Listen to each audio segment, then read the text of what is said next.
사운드 트랙.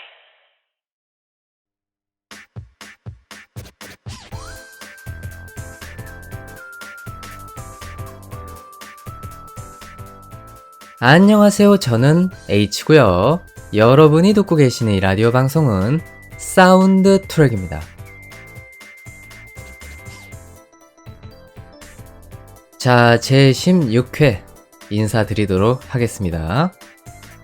어떻게 여러분들 잘 지내셨나요? 저는 요 몇 주간 상당히 정신없는 나날들을 좀 보냈습니다. 오프닝 삼아서 살짝 그 이야기들을 해보는 그런 과정을 좀 거쳐보도록 하겠습니다. 여러분들이 아실지는 모르겠는데 제가 팟빵이랑 유튜브 두 계정에 제 라디오를 업로드하고 있거든요. 근데 최근에 팟빵에서 어떤 업데이트가 있었습니다. 그 업데이트 내용이 뭐냐면 유튜브에서 영상을 보기 전에 띄워지는 그림이 있잖아요. 일명 썸네일이라고 표현을 많이 하는데 그 썸네일 기능이 팟빵에 이제 업데이트가 된 거예요.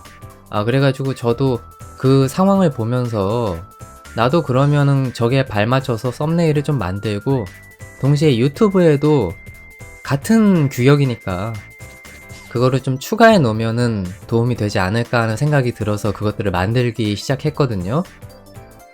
그런데 전혀 제가 모르고 있던 어떤 특수한 지식을 하나 얻게 됐습니다. 그 폰트가 있죠? 글씨체. 그 폰트에도 저작권 개념이 있더라고요. 저는 그걸 전혀 모르고 있었는데 상업적으로 사용하면 안 되는 폰트를 만약에 상업적인 용도로 사용하는 그런 상황이 생기면 거기에 대해서 불이익을 받을 수 있는 그런 가능성들이 좀 존재하더라고요. 그래가지고 이거 그러면은 제가 지금까지 써왔던 타이틀 로고라던가 이런 것들도 다 영향을 좀 받을 수 있는 거 아닌가 하는 생각이 얼핏 들기 시작했습니다. 물론 저는 지금 팟빵이든 유튜브든 어떠한 계정으로도 수익을 창출하지 못하고 있습니다. 단 한 방울의 수익도 없어요. 한 방울의 수익도 없지만 어찌 되었던 간에 사람이 조심하면 나쁠 건 없잖아요. 그래가지고 되게 고민을 많이 했습니다. 특히나 이제 유튜브 같은 경우는 영상 형태로 돼 있다 보니까 아예 다 갈아엎어야 되는 상황이었거든요. 그래서 되게 고심을 많이 하고 있다가 그냥 결국에 전부 갈아엎었습니다. 지금 제 유튜브 계정 들어가 보시면 아실 텐데 전부 한 날 아니면은 한 3일에 걸쳐서 영상을 쫙 올려놓은 상태여가지고 마치 신입 유튜버가 영상 계정을 만든 것처럼 그렇게 보일 수도 있어요. 그런데 그거는 다 나름의 사정이 있었다. 이렇게 미리 말씀을 좀 드려놓고 그 다음에 이야기들을 전개해 나가는 것이 좀 나을 것 같아가지고 오프닝 삼아서 말씀을 드려봅니다. 몇 주간에 걸쳐서 상당히 정신없는 그런 나날들을 상큼하게 보내고 있었다. 이런 말씀을 여러분들에게 전달해 보면서 저는 본격적으로 라디오에 돌입을 해봐야겠죠. 제 사연은 사연이고 어찌되었던 간에 돌아갈 건 돌아가야 되니까 저는 이만 오프닝을 간략하게 줄이도록 하겠고요. 이제 저희 라디오의 첫 번째 코너로 언제나처럼 여러분들을 찾아뵙도록 하겠습니다. 조금만 기다려주세요.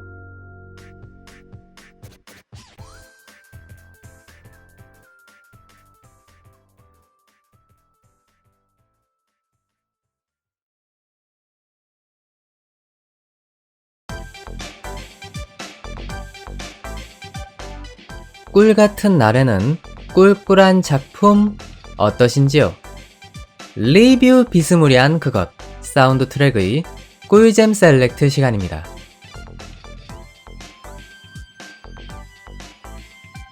자, 특정 주제에 대해서 제 나름의 감상을 전개해보는 그런 시간이죠. 저번 회차에서 제가 어떤 작품을 보겠다고 말씀을 드렸었나요? 맞습니다. 액션물을 보고 오겠다고 당시에 말씀을 드렸었는데요. 제가 그때 당시에 꽤 걱정이 된다고 아마 말씀을 드렸을 거예요. 제 텃밭이 아닌 장르를 감상할 때 항상 이런 얘기를 꼭 토를 달죠. 저번에 이제 판타지물 감상할 때도 그랬었고, 이번에 액션물 감상하면서도 또 그 이제 걱정을 예고편에 담았었는데, 뭐 역시 본인이 잘 아는 분야가 아니면은 어쩔 수가 없는 것 같아요. 어쨌든 잘 보긴 잘 봤습니다. 자, 그러면 실제 제가 예고했던 장르와 해당 작품에 서술되어 있는 장르가 얼마만큼 괴리가 있는지 한번 살펴보는 그런 시간을 좀 거쳐볼까 하는데요. 공식적으로 이 장르를 나누는 것들은 크게 5가지 정도입니다. 하나하나 여러분들에게 열거를 해 드릴게요. 우선 첫 번째, 액션. 그리고 두 번째, 범죄. 세 번째, 하드보일드. 네 번째, 누아르. 그리고 마지막 5번째, 블랙 코미디입니다.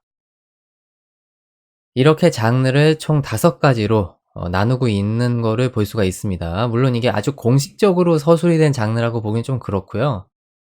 인터넷을 돌아다니면서 장르에 대한 취급이 어떤가 그런 것들을 좀 살펴보고서 여러분들에게 브리핑을 하는 겁니다. 오해 없으시길 바라겠고요. 뭐 그런데 지금 제가 열거한 것들로만 보면은 장르가 굉장히 다양하게 복합적으로 섞여 있는 것 같아요. 뭐 기본적인 톤이 어떤지는 대략적으로 감이 오는데 블랙 코미디 같은 것도 섞여 있고 뭔가 좀 남자들의 땀내가 나는 그런 작품일 것 같은 분위기를 풍기는 장르들이 곳곳에 좀 박혀 있는 거를 여러분들이 아실 수가 있죠. 자, 어쨌든 이렇게 여러분들에게 장르를 말씀드려 봤고요.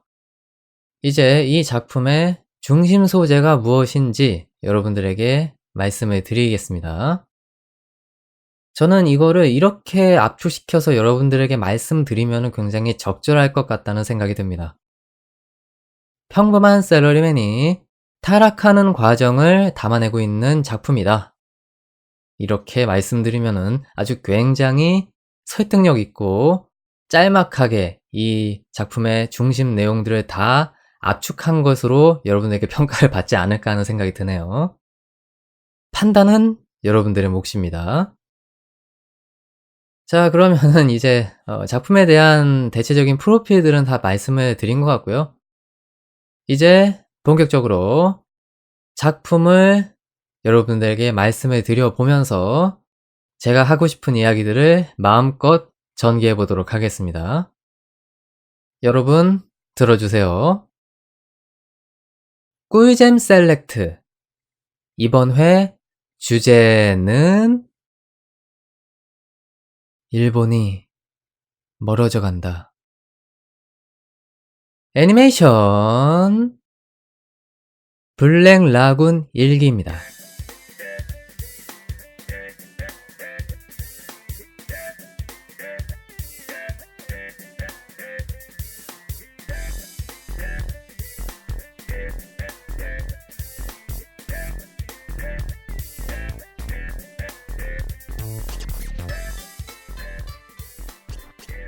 일본의 회사 아사히 중공업에 근무하는 보잘것없는 샐러리맨 오카지마 로크로. 그는 거래처에 디스크를 전달하던 중 남중국해의 해적 3인조 더치, 레비, 베니에게 영문도 모르고 납치되어 버린다. 그렇게 낯선 땅에 상륙하게 된 로크로는 3명과 함께 들어간 술집에서 엉뚱한 습격에 휘말리게 되는데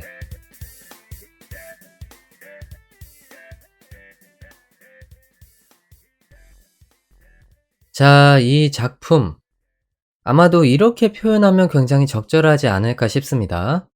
액션 오락 영화의 정서를 담아내고 있는 그런 애니메이션에 가깝다.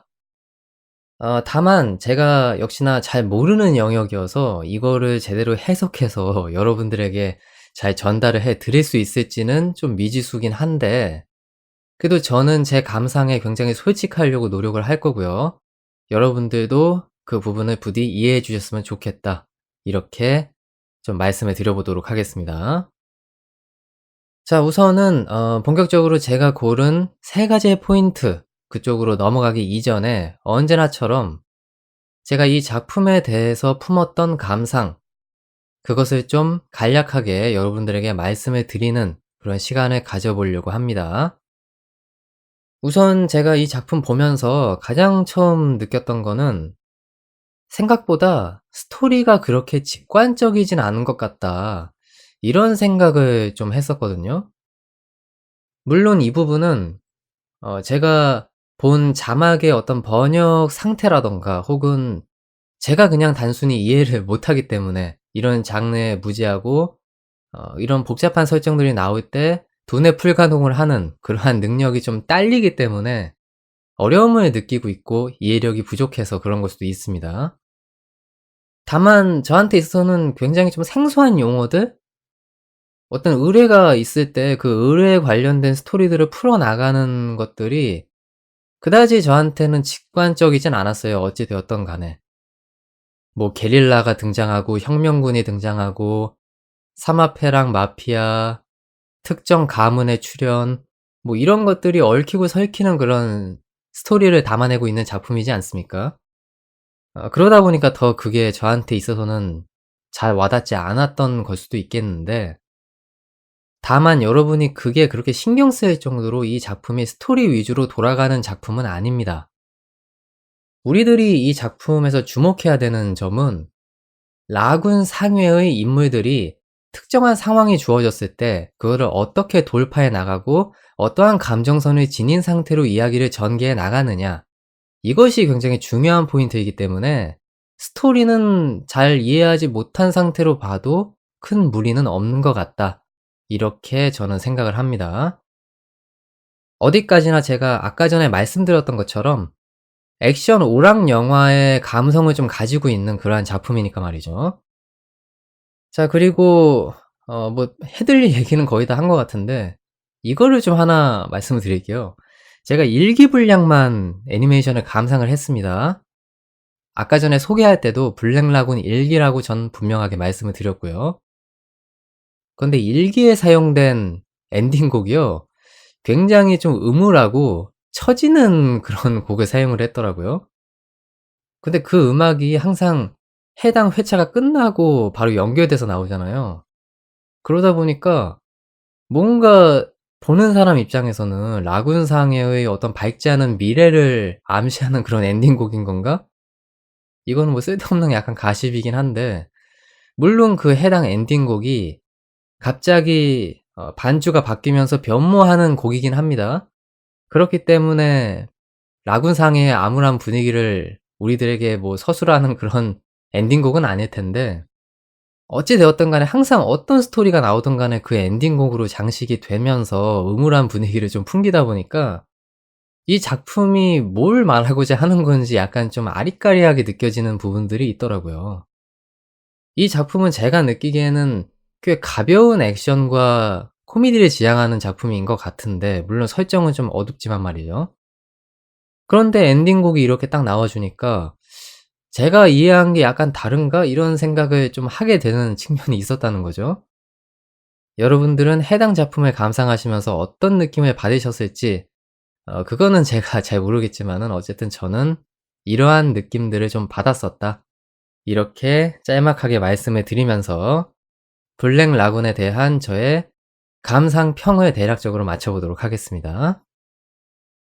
자, 그러면 이제 소개에 대한 거는 뭐 거의 다 제가 할 얘기는 거의 한 것 같고요.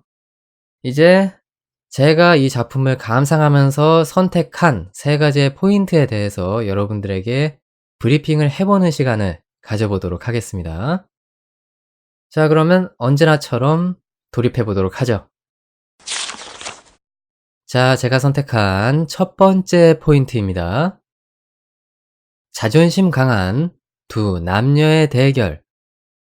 이렇게 한번 제목을 정해 봤는데요. 자, 여러분들도 아시다시피 라군 상회에는 묘한 분위기를 풍기는 두 직장 동료가 있습니다. 누구냐고요? 단연컨대 록과 레비를 가리키고 있는 거죠. 아마 이 부분에 있어서는 여러분들과 저의 견해가 그렇게 다르지 않을 거라고 생각합니다. 아마 대다수의 이 작품을 감상하신 분들의 공통적인 견해는 이 두 명이 연인으로 발전했으면 좋겠다. 혹은 연인의 냄새를 좀 풀풀 풍기는 그러한 모습들을 우리들에게 보여주고 있다라고 생각을 많이 하실 거거든요.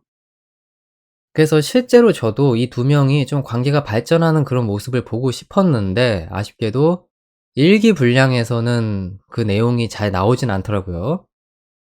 그런데 우리가 그거를 생각하기 이전에 이 두 명이 과연 정상적인 연인 관계가 될 수가 있을 것이냐 여기에 대해 좀 생각을 해 봐야 된다고 봅니다. 왜냐면 이 두 명의 간극이 그렇게 쉽게 좁혀질 수 있는 간극이 아닌 것이거든요. 이들이 추구하는 사상과 가치, 이 부분이 워낙에 괴리감이 있기 때문에 이들의 앞날을 우리들이 "핑크빛이다." 이렇게 말씀드리기가 조금 미묘해지는 부분들이 있습니다. 그러면 살짝 이 두 명의 정체성을 좀 탐구해 보는 시간을 가져 볼까요? 저는 록부터 얘기해 보도록 하겠습니다. 일단 이 캐릭터는 작품 내에서 굉장히 유니크한 포지션을 차지하고 있는 캐릭터입니다. 여러분들도 아시다시피 이 작품은 범죄를 아무렇지 않게 행하는 그런 사람들의 삶이 그려지는 작품이잖아요. 그런데 록 같은 경우는 인륜을 추구하고 선을 행하는 것에 대해서 거리낌이 없는 그러한 모습을 보여주고 있거든요. 그렇기 때문에 이 캐릭터와 엮이는 여러 가지 스토리들이 굉장히 재미있게 우리들에게 다가올 수 있는 건데, 근데 또 어떤 측면에서 보면 이 캐릭터가 그 영역을 자신만의 영역이라고 생각하고 또 작가도 그렇게 느꼈는지 좀 족쇄화시키는 약간 그런 느낌도 얼핏 들긴 들어요. 본인은 무조건적인 선을 추구해야 되는 사람이다 라는 어떤 강박이 있는 건진 모르겠는데, 일반인의 감성을 계속 놓치지 않기 위해서 이미 본인이 악의 소굴로 발을 디뎠는데도 불구하고 계속 그 오피스룩을 유지하는 걸 볼 수가 있죠. 이것은 아마도 록 본인이 라군상에 입단을 하긴 했지만 그들과 섞일 수 없는 그런 정체성을 가지고 있는 사람이라고 하는 거를 우회적 내지는 굉장히 직접적으로 우리들에게 보여주고 있는 장치라고 저는 생각을 합니다. 한마디로 악을 행하기에는 좀 어울리지 않는 면모가 많은 그런 캐릭터로 그려진다는 거죠. 그리고 그의 파트너 레비에 대해서 좀 생각을 해보면 이 캐릭터는 록이랑은 완전히 상반된 캐릭터성을 보유하고 있습니다. 범죄에 대해서 굉장히 관대한, 거기에 대해서 아예 그냥 일말의 양심의 가책도 없는 이러한 모습을 보여주거든요. 그렇게 그 캐릭터가 삶을 영위하게 된 이유는 뭐 당연스럽게도 성장 과정의 차이겠죠? 굉장히 불우한 사회, 어두운 유년 시절을 보냈던 그런 경험이 있기 때문인지 물질 만능주의적인 사고방식을 가지고 있고 또 폭력을 행하는 데 있어서 아무런 거리낌이 없는 그러한 모습을 보여주고 있습니다. 여러분들도 보시다시피 이렇게 굉장히 다른 맥락들을 가지고 있는 두 명인데 우리는 어쩌다가 이 두 명의 캐릭터가 연인으로 발전해야 되고 연인의 냄새를 좀 풍긴다는 그러한 판단을 내린 것인가? 그거는 작가가 일기 7회에서 그러한 이제 힌트들 내지는 해답들을 제공해 놨기 때문에 그렇게 우리들이 생각을 하게 되는 거였죠. 참고로 7회 분량에 대해서 혹시 모르시는 분들이 있으면 살짝 말씀을 드려 볼게요. 이 두 명이 자신들의 가치관의 차이 때문에 좀 갈등을 겪습니다. 그 갈등을 겪다가 레비가 이제 록을 죽이려고 하는 그러한 회차가 바로 7 회차거든요.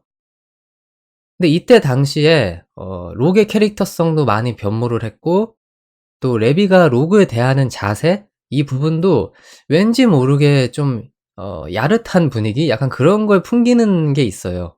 뭐 아주 직접적인 건 아니지만은 우리들에게 그러한 힌트를 좀 제공하는 회차였던 거는 부정할래야 부정할 수가 없는 부분이거든요. 우선 기존에 우리가 알고 있던 록의 캐릭터성은 뭐였죠? 좀 무능한 캐릭터에 가깝지 않았습니까? 1 회에서 대담한 두뇌파 플레이를 보여줌으로써 이제 블랙 라군에 입단을 하게 되었던 건데 그 이후의 행보들을 보면 뭐 좀 이런 표현이 적절할진 모르겠는데 샌님 같고 뭔가 자신의 1인분을 제대로 해내지 못하는 그러한 모습들을 많이 우리에게 비쳤었거든요.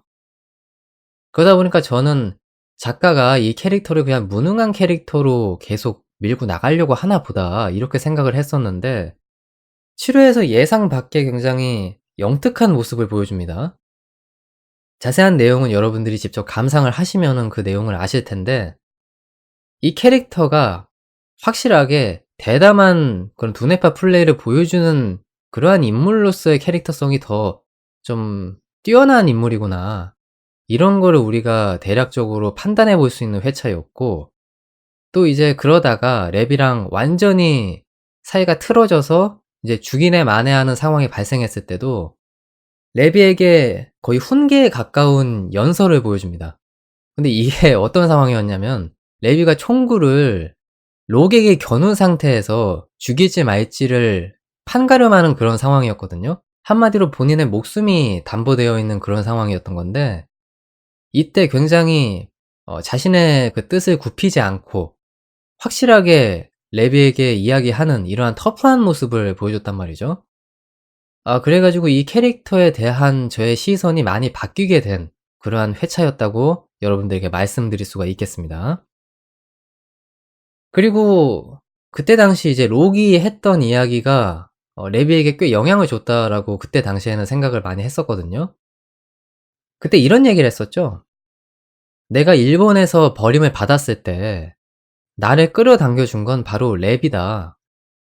그런데 네가 그때의 그들과 똑같이 나를 내동댕이 치려고 하는 그러한 모습들과 말들을 늘어놓는 그걸 보면서 나는 도저히 참을 수가 없다. 네 입에서 그러한 대사들이 나오는 거를 정말 나는 견딜 수가 없다.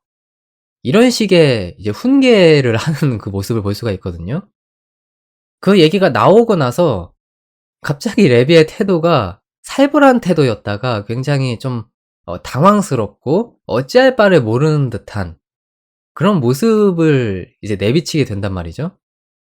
그 점을 보면서 아마 많은 사람들이 그렇게 느꼈을 거예요. 레비가 저렇게 반응하는 거는 록이 제가 말씀드렸던 그러한 대사를 일종의 고백의 표현으로 쓴 것처럼 그러한 뉘앙스로 이 작품이 그려내고 있기 때문에 레비가 그거를 받아들이는데 약간 당혹감을 느끼는 이러한 연출로서 사용된 거라고 많은 분들이 생각을 하셨던 걸 거거든요. 그리고 실제 그 일이 벌어지고 나서 이제 경찰차에 연행이 되는 그러한 장면이 나오는데 거기서 아주 찐한 장면이 하나 나오죠. 담배 키스.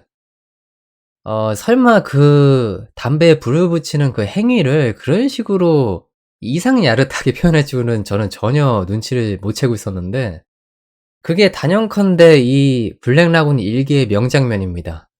진짜 정말 단연컨대라고 말씀을 드려도 부족함은 없을 거예요. 그래서 그러한 이제 내용들을 다 우리들이 감상했던 입장에서는 이 두 명 연인이 되는구만. 뭔가 좀 대우가 바뀌고 서로 좀 알콩달콩한 이러한 그런 하드보일드적인 장면 나오는 거 아니에요?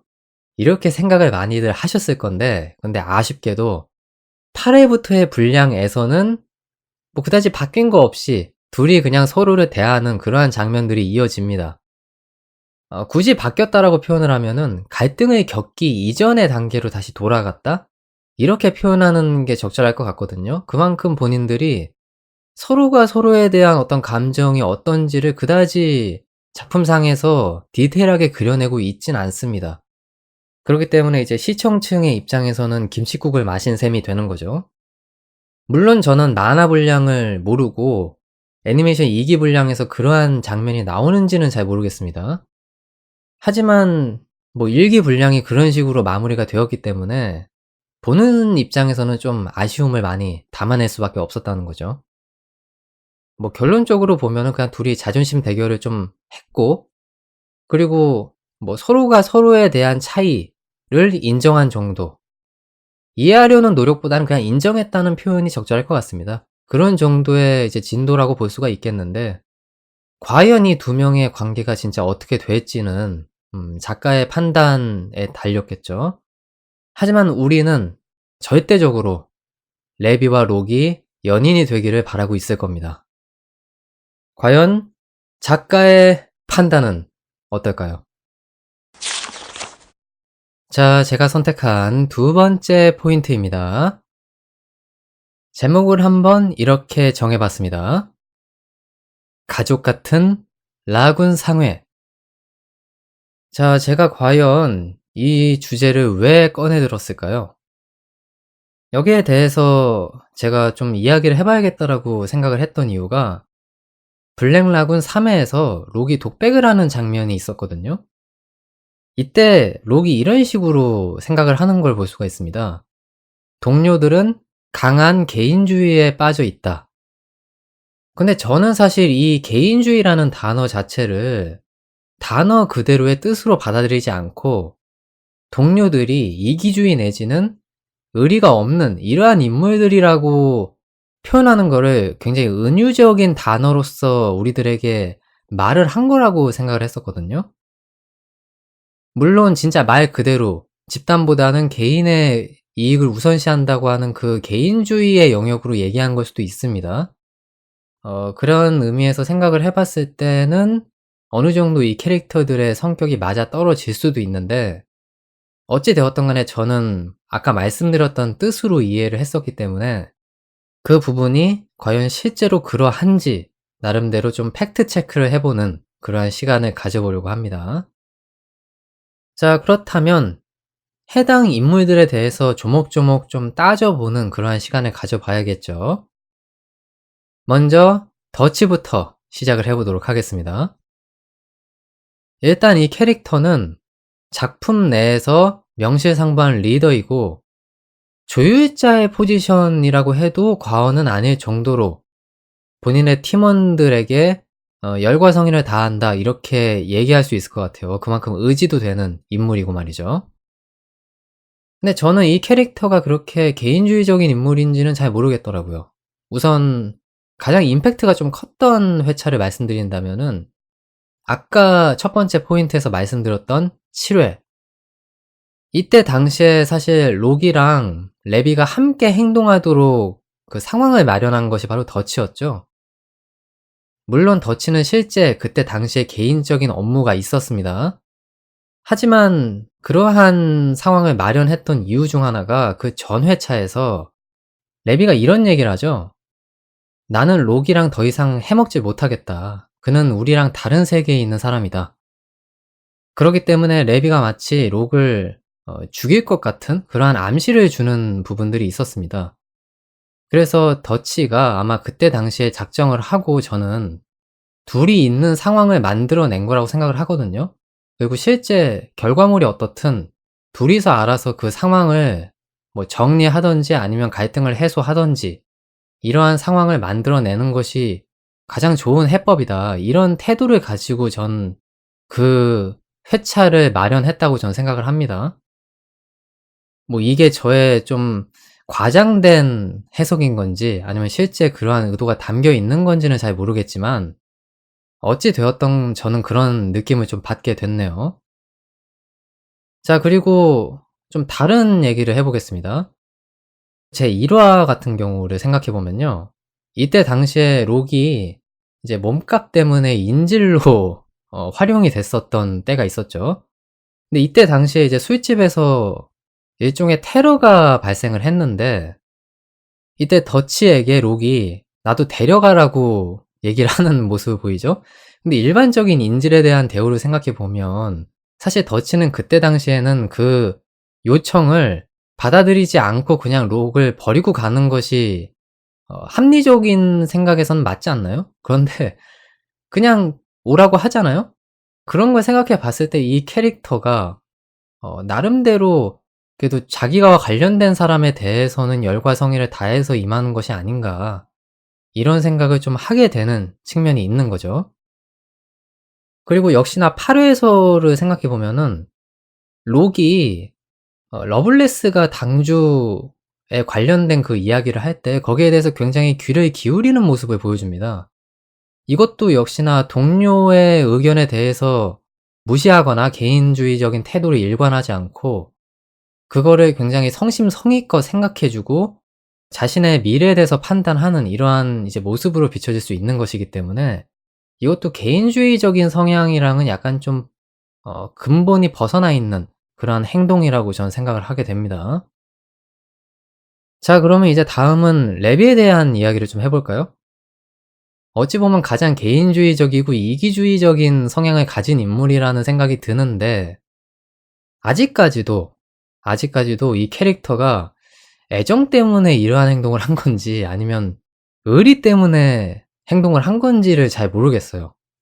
제가 어떤 얘기를 할 거냐면 9화에서 이런 얘기를 합니다. 록이 만약에 내가 어느 집단의 인질로 잡혀 있게 되면 날 구하러 올 거냐고 레비한테 묻는 그런 씬이 있거든요. 근데 이때 당시에 레비가 어떤 반응을 보이냐면 그런 또라이 짓을 하는 상황이면 그냥 인질이 된 순간부터 알아서 할복을 해라. 이렇게 굉장히 시니컬하게 반응하는 모습을 보여주거든요. 그런데 12화에서 실제로 록이 인질로 잡히는 상황이 벌어졌단 말이죠. 뭐 혁명군 집단이었나요? 정확하게 기억은 안 나는데 그 집단에게 록이 붙잡혀서 신문을 당하는 그러한 이제 모습들이 많이 연출이 되었었습니다. 근데 결국에는 랩이 본인이 거짓말에 무릅쓰고 본인들과 일시적으로 동료가 될 사람들과 록을 구하러 오죠. 이런 것들을 생각해 봤을 때 좀 앞뒤 맥락이 약간 다른데 이 상황이 생긴 게 7회 이후에 생긴 상황인 거잖아요. 그래서 그때 이후에 록에 대한 생각이 달라져서 록을 구하러 온 건지 아니면 실제로 동료이기 때문에 그런 상황이 발생하지 않았어도 록을 구했을 것인지 여기에 대해서는 우리들이 좀 알 수가 없는 거죠. 판단하기 나름일 텐데 어쨌든 저는 이거를 레비도 완전히 개인주의에 함몰된 인물은 아니라는 거를 나름대로 증명하는 그러한 스토리 전개라고 생각해서 여러분들에게 말씀을 드립니다. 자, 마지막으로 남은 동료 베니가 있죠? 이 캐릭터에 대해서도 역시나 이야기를 하지 않고 넘어가면 굉장히 섭섭해질 텐데 이 캐릭터는 사실 작품상에서 비중이 그렇게 높지 않고 또 약간 방관자적인 그런 입장을 좀 취하는 그러한 경향성이 있는 캐릭터이기 때문에 좀 평가하기가 약간 애매할 수는 있습니다. 하지만 1회에서 인질의 상태인 록을 사담으로서 나름대로 편하게 대해주는 모습이라던가 그리고 5회에서 백인 사회주의 단결당인가요? 그 인물들이 이제 수중에 있는 록이랑 레비를 죽일 상황이 생기니까 덫을 부르면서 그들의 어떤 신변에 대한 태도를 어떻게 해야 될지 이제 닥달하는 그러한 상황이 생겼었죠.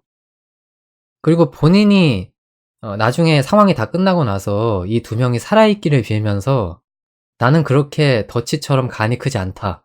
이러한 이제 말을 하는 걸 봤을 때 역시나 동료에 대한 우애, 나름의 의리는 있는 캐릭터이지 않나. 이렇게 평가할 만한 여지들이 좀 곳곳에 산재해 있다고 저는 생각을 합니다. 자, 그래서 이렇게 좀 여러 가지로 알아봤는데 근데 저는 사실 작품의 세계관을 생각해 봤을 때 라군상해의 인물들이 의리가 없다, 지나치게 개인주의자다 이렇게 얘기를 하는 것이 좀 이치에 맞진 않는다고 생각을 하거든요. 왜냐면 명백하게 악당들로만 구성이 된 그런 세계관에 이 인물들이 놓여 있는 거잖아요. 그들과 거래를 한다든가 어떤 요구사항에 응대해서 의뢰를 받는 그런 상황이라고 하면 당연히 이들에게 있어서 가장 큰 신용의 대상이라고 하는 건 역시 의리 아니겠습니까? 직장 동료들을 막대하거나 그냥 내버려 두고 방치하고 되대로 되라는 식으로 덮어놓고 그냥 뭔가 일을 처리하는 상황이라고 하면 그들 업계에서는 그렇게 신용을 받기가 힘들겠죠. 그러한 것들을 생각해 봤을 때 이 인물들이 당연스럽게도 의리를 가지는 것은 필수 요소적인 측면이 아닌가 이런 생각이 또 들었고 또 한편으로는 이 작품이 아까 장르 얘기할 때 블랙 코미디적인 측면이 있다고 했잖아요. 세계관은 세계관인 거고 나름대로 익살적인 측면들이 좀 부각이 되는 그러한 애니메이션이라는 것입니다. 한마디로 좀 악인의 호탕함이라고 하는 요소들이 이 작품의 재미를 이끌어 나가는 그런 중요한 맥락 중 하나인데 그런 요소들이 표현이 되려면 당연스럽게도 본인 동료들과의 관계라고 하는 것이 어느 정도 우호적인 분위기여야 되고, 그러니까 사무적인 상황에서는 그런 요소들이 나오기가 좀 힘들잖아요. 그래서 그런 것들을 생각해 봤을 때 이들이 개인주의적인 성향으로 그냥 함몰이 되어 있는 인물들일 수 없는 그런 아주 중요한 잣대이지 않나 하는 그런 생각이 들었습니다. 그래서 결론적으로는 '록이 오판을 한 건가?' 이런 식으로 생각을 하기에 부족함은 없을 거라고 생각을 하는데, 근데 잘 모르겠어요 아직까지도. 록이 평가한 것이 진짜 말 그대로의 개인주의를 얘기한 건지, 아니면 제가 약간 확대 해석한 것처럼 이기주의나 의리가 없는 그러한 것을 우회적으로 묘사한 건지는 잘 모르겠는데, 어찌 되었든 간에 작품상에서 그려지는 것보다 이들이 동료 의식을 가지고 있는 캐릭터들이다 라고 하는 것에 전 방점을 찍으면서 두 번째 포인트도 막을 내려보도록 하겠습니다. 자, 제가 선택한 마지막 포인트입니다. 메이드 같은 걸 끼웠나? 이렇게 마지막을 장식해 보려고 하는데요. 자, 이번 포인트에서는 좀 본의 아니게 블랙 라군을 비판하는 그런 이야기들이 좀 오고 갈 것 같습니다. 그 장면이 저한테 있어서는 좀 개인적으로 굉장히 갑분싸를 제공한 그러한 업적이 있는 부분이기 때문에 더욱더 열과 성의를 다해서 감정이입을 한 상태로 여러분들에게 이야기를 전달할 건데요. 제가 얘기하고 싶은 포인트는 이겁니다. 8회에서 로베르타라고 하는 인물이 나오죠. 근데 이 인물이 전형적인, 정말 전형적인 전투 메이드의 외형을 보여주고 있었습니다. 그리고 작품 내에서 터미네이터를 좀 오마주한 듯한 그러한 연출들과 실제 캐릭터들의 대사들이 좀 나오는 걸 봤을 때 이 캐릭터 보면서 정말 좀 당혹감을 감추지를 못했었거든요. 저는 처음에 이 캐릭터가 하는 행보가 워낙에 말이 안 되고 과장되고 철인과 같은 그러한 모습을 보여 가지고 진짜 좀 로봇 인간? 인조인간 그런 계열인 줄 알았어요. 근데 알고 보니까 아니더라고요. 근데 여기에 대해서 아마 이제 뭐라고 얘기하시는 분들이 계실 겁니다. "아니 뭐 전투 메이드 그거 뭐 그렇게 대단스러운 거라고 이렇게 떠들어대고 자빠져 있어요." 이러실 수가 있는데, 제가 하고 싶은 얘기는 사실 좀 개연성과 관련된 문제입니다. 제가 이 캐릭터의 등장과 함께 상당히 블랙 라군에 대해서 좀 실망감을 느꼈다? 이렇게 표현하면 그게 적절할진 모르겠는데 그런 느낌이 어쨌든 좀 들긴 들었었어요. 그러니까 왜 그랬었냐면은, 저는 이 작품이 나름대로, 나름대로 현실적인 세계관을 담아내고 있는 그런 작품이라고 생각을 했었거든요. 그런데 일단 복장부터 그냥 생 메이드 복장을 착용한 상태로 그 범죄도시 한복판에 등장을 하고, 그리고 뭐 무적에 가까운 그러한 완력과 내구력 이런 것들을 보여주는 인물이었단 말이죠. 그 결과 완전히 현실성을 싹 감소시켜 버리는 그러한 인물로 이야기의 중심에 서게 되면서 저의 그 미묘한 감상을 가중시킨 그런 원인이 되었습니다. 물론 이 블랙 라군이라고 하는 작품이 B급 액션물에 등장하는 그런 좀 요란스럽고 과장된 액션, 그리고 어찌 보면 좀 유치할 수도 있는 그러한 연출들이 가미되어 있는 작품인 건 부정할 수 없습니다. 하지만 뭐 작중 배경인 로아나프라, 범죄 도시죠.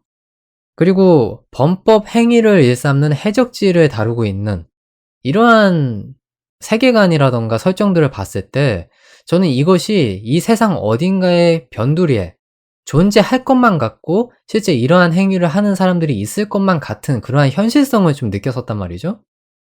그런데 워낙에 이질적인 메이드라고 하는 그 등장인물이 강림을 하는 상황이다 보니까 거기에서부터 좀 갑분싸가 되었다는 그 말씀을 드리는 거죠. 뭐 예를 들어서 이런 상황이었으면 제가 뭐라고는 안 했을 거예요. 뭐 강철적인 무적 기믹이라든가 이런 거는 차치해 놓고 현실 세계에서 메이드 일을 했던 건 알겠는데, 로안 아프라에 강림을 할 때는 그 메이드복을 좀 내려놓고 현실적인 복장을 착용한 상태에서 도련님을 구하러 왔다면, 그랬다고 하면은 제가 이 정도로 현실성이 감소하는 듯한 느낌을 받진 않았을 텐데, 이 캐릭터는 그냥 메이드 복장으로 그곳에 입장을 했단 말이죠. 물론 좀 돌려 생각을 해보면 적에 해당하는 인물들의 방심을 유도하기 위해서 그러한 복장을 착용했다고 볼 수도 있거든요. 하지만 저는 일단 그렇게 느껴지진 않더라고요. 요새 애니메이션의 뭐 트렌드라고 할 수 있는 그런 전투 메이드의 전형을 이 작품에서 좀 본 것 같아 가지고 갑자기 되게 반가우면서도 친밀감이 들면서도 작품의 설정이 붕괴되는 것 같은 약간 그런 느낌을 좀 받았었다. 이런 말씀을 드릴 수밖에 없네요. 다만 나중에 이 작가도 약간 이상한 점을 느꼈던 건진 뭔진 모르겠는데 여러 가지 설정들을 가미하면서 수습을 많이 했습니다.